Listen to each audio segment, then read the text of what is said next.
Video में हम लोग 11 फरवरी 2019 की जो शिफ्ट सेकेंड का पार्ट बचा हुआ था या जो क्वेश्चन बचे हुए थे उनको डिस्कस करेंगे। देखते हैं क्या क्वेश्चन रह गए थे। क्वेश्चन हमें गिवन है, रोहन ने 275 प्रति टेबल की दर से टेबल खरीदी। यदि वह 16 टेबलें 5060 रुपए में बेचता है तो लाभ प्रतिशत क्या होगा। अच्छा ध्यान दीजिए, 275 रुपए प्रति टेबल की दर से टेबल खरीदी, मतलब हमें एक टेबल का सीपी दिया गया और कहा गया कि यदि वह 16 टेबलें 5060 रुपए में बेचता है, मतलब उसने टोटल 16 टेबल बेच सेल की है। बेच वो 16 टेबल रहा है और रेट जो हमें दिया गया है वो केवल एक टेबल का दिया गया है। तो एक काम तो सबसे पहले हम लोगों के दिमाग में आ रहा है कि या तो हम लोग एक टेबल का एसपी निकाल लें या फिर हम यहां से 16 टेबल का सीपी निकाल लें। यह हम लोगों के ऊपर डिपेंड है कि हम क्या सॉल्व करते हैं। तो बेसिकली हमें दिख रहा है कि 5060 16 से पूरी तरह से डिवाइड नहीं हो रहा है, डेसिमल वैल्यू आ रही है। तो सबसे अच्छी बात यह है कि हम यहां पर 16 टेबल का सीपी कैलकुलेट कर लें। तो जो 16 टेबल का सीपी हो जाएगा 275 इंटू 16, मतलब 16 5 जा 80, 112 8 120, 32 और 12 44, मतलब हमें पता चल गया कि जो टोटल सीपी है वो है 4400 रुपए। टोटल एसपी हम लोगों को मालूम ही है 5060 है, तो सीधे सीधे लाभ प्रतिशत निकाल सकते हैं। तो profit percent equals to 5060 minus 4400 upon 4400 into 100। ये दोनों जीरो काट दीजिए तो ये कितना बच रहा है 660 बटे 44। और अगर हम इसको काट दें 11 से तो ये 60 बटे 4, मतलब 15% ही हमारा प्रॉफिट परसेंट हो जाएगा। मतलब सी वाला हमारा आंसर हो जाएगा। देखते हैं नेक्स्ट क्वेश्चन। यदि दो संख्याओं का उच्चतम उभयनिष्ठ गुणनखंड मतलब एलसीएम दिया गया है आपको, सॉरी एचसीएफ दिया गया है आपको 8 है, तो उनका अल्पतम समापवर्तक नहीं हो सकता। अरे भाई हिंदी में ऐसा टाइपिंग हुआ है, सीधे सीधे इंग्लिश में ही देख लेते हैं कि आपको हाईएस्ट कॉमन फैक्टर दिया गया है 2 नंबर का 8 है और पूछा गया कि फॉलोइंग में से cannot be their least common multiple, मतलब एलसीएम नहीं हो सकता। इनमें से कौन सा एलसीएम नहीं हो सकता। तो एक बात हम सभी लोग जानते हैं एलसीएम एचसीएफ के बारे में कि जो एलसीएम होता है वो एचसीएफ से परफेक्टली डिविजिबल होना चाहिए। सीधे सीधे ऑप्शन की तरफ चलते हैं, देखते हैं क्या 72 8 से डिविजिबल है, तो बिल्कुल है। 24 डिविजिबल है, हाँ है। 48 ये भी डिविजिबल है, कौन सा डिविजिबल नहीं है वो है 68। दैट मींस यही हमारा आंसर हो जाएगा। तो सी वाला ही आंसर हो जाएगा, इसमें कोई कैलकुलेशन करने की जरूरत नहीं है। देखते हैं नेक्स्ट क्वेश्चन। दिया गया P और Q मिलकर एक कार्य को 105 दिनों में पूरा कर सकते हैं। टाइम एंड वर्क का क्वेश्चन है, देख लेते हैं। P प्लस Q 105 दिन में करते हैं, Q और R मिलकर उसी कार्य को 90 दिनों में पूरा करते हैं। P और R मिलकर उसी कार्य को 126 दिनों में पूरा करते हैं। तो जैसा कि हम लोग जानते हैं सबसे पहला काम हम लोगों का कि इन तीनों संख्याओं का एलसीएम लेना है। तो इनका एलसीएम ले लेते हैं 1890। अच्छा अब हमने 1890 लिख दिया तो आप कहेंगे सर दिखने में तो संख्या ऐसी है, कैसे हम लोग कैलकुलेट करेंगे, काफी लेंथी हो जाएगा। ऐसा कुछ नहीं है, आप लोग भी बहुत इजीली कैलकुलेट कर सकते हैं। कैसे देख लो, 105 कितना है 15 इंटू 7, 90 कितना है 15 इंटू 6, यही हो जाएगा। 126 कितना है तो 7 इंटू 6 इंटू 3, भाई 42 और 42 गुणे 3 126, अब सीधा सीधा हम लोग यहां से कैलकुलेट कर लें, 15 इंटू 7 इंटू 6 इंटू 3, 15 6 जा 90, 7 3 जा 21, 21 इंटू 90, तो हमें पता है 21 9 जा 189, तो 1890। सीधा सीधा एलसीएम निकाल भी सकते हैं, कोई टफ काम नहीं है। अब हमें पता चल गया कि पी और क्यू, मतलब क्वेश्चन को हमने अपनी तरफ से फ्रेम कर लिया है क्या, कि पी और क्यू 105 दिन में 1890 चेयर बनाते हैं, क्यू और 90 दिन में 1890 चेयर बनाते हैं, और पी और आर 126 दिन में 1890 चेयर बनाते हैं। तो ये लोग एक एक दिन में कितनी चेयर बनाएंगे, तो पी और क्यू का निकाल लो, तो 1890 बटे 105 कर दो, सीधा सीधा 18 हो जाएगा। क्यू और 90 बनाते हैं तो 9 से डिवाइड कर दो, तो अभी तुरंत करके ही आए हैं, 21 हो जाएगा। पी और आर 126 बनाते हैं तो एक दिन का इनका निकाल लो, 15 हो जाएगा। पता कर लेते हैं तीनों मिलकर एक दिन में कितनी चेयर बना रहे हैं, तो हमें दिख रहा है 39 और 15 54। लेकिन एक बात यहां ये समझने वाली है कि जब हमने इनका एक दिन का काम निकाला है तो ध्यान दो, पी 2 बार यूज हुआ है, क्यू 2 बार यूज हुआ है, और आर भी 2 बार यूज हुआ है। मतलब ये पी क्यू आर की इफिशियंसी नहीं है केवल, ये ट्वाइस पी क्यू आर की इफिशियंसी है। तो केवल और केवल जब हम P plus Q plus R की इफिशियंसी निकालेंगे तो 54 डिवाइड बाई 2 मतलब 27। अब पूछा यह गया कि पी क्यू आर मिलकर समान कार्य को कितने दिनों में पूरा कर सकते हैं, तो सीधी सी बात है, हमें पता चल गया पी क्यू आर एक दिन में 27 कुर्सियां बनाते हैं, तो हम लोग आंसर निकाल सकते हैं। कैसे? टोटल काम है 1890 डिवाइड बाई 27, मतलब 70 डेज ही हमारा आंसर हो जाएगा। नेक्स्ट क्वेश्चन की तरफ चलते हैं। ये भी टाइम एंड वर्क का ही क्वेश्चन दे दिया है। ए अकेला किसी काम को 14 दिनों में पूरा कर सकता है और बी अकेला उसी काम को 21 दिनों में पूरा कर सकता है।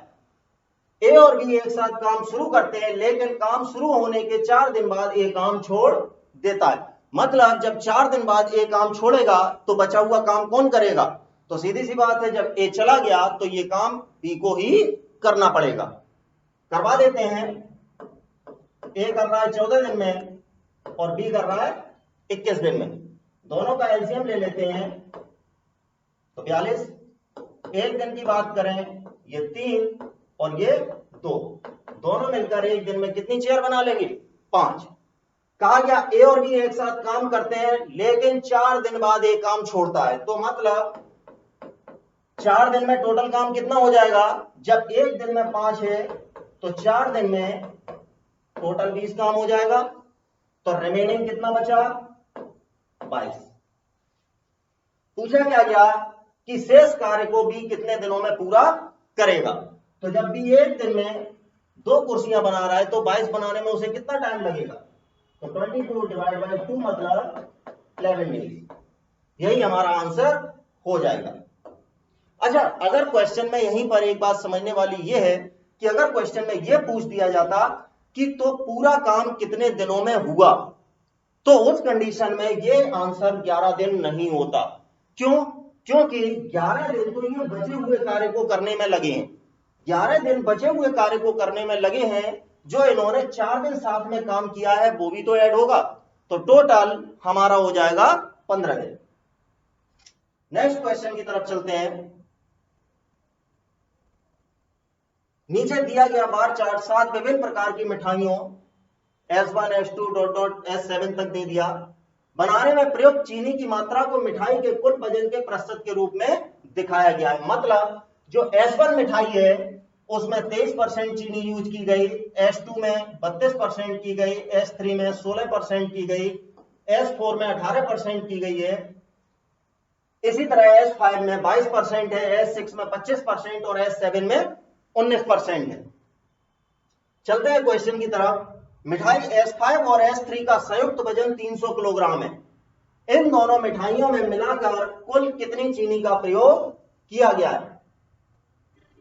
तो सीधी सी बात है, आपको लगता है इस क्वेश्चन का आंसर निकलेगा? क्यों नहीं निकल सकता कि आपको S5 और S3 का टोटल वजन तो दे दिया गया, लेकिन ना तो आपको S5 के बारे में पता है, ना ही S3 के बारे में सेपरेटली। और ये जो शुगर की मात्रा दी गई कि चीनी जो यूज हुई है, ये तो सेपरेटली ही निकालनी पड़ेगी। तो जब आपको संयुक्त वजन दिया गया है तो ऐसी स्थिति में ये संभव नहीं है। तो सीधा सीधा एक आंसर हम लोगों का बन जाता है C and D, can't be determine. Next question की तरफ चलते हैं।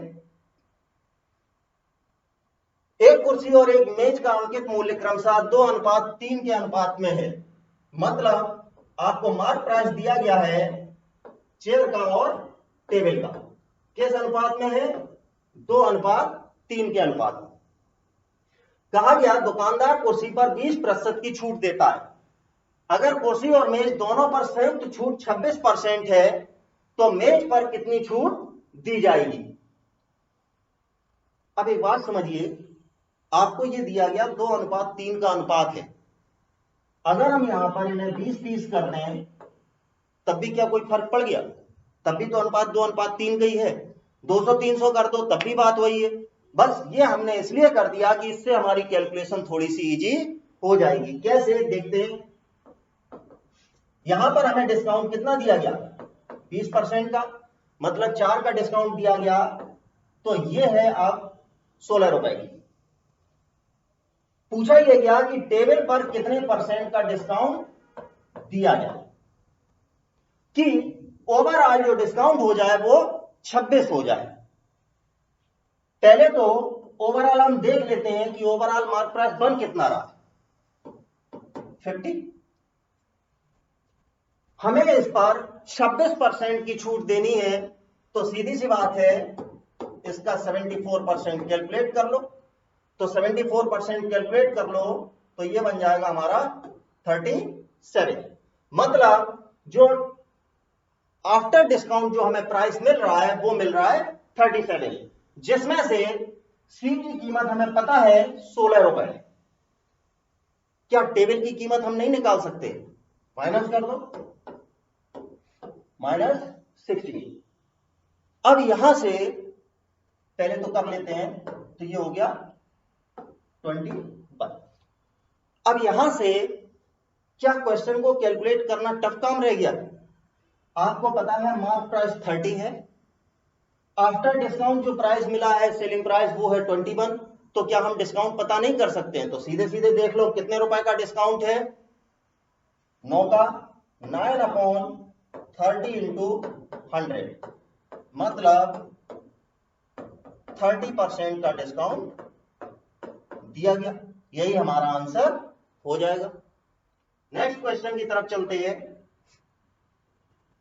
एक कंपनी में इंजीनियरों की संख्या हर 2 साल में दोगुनी हो जाती है।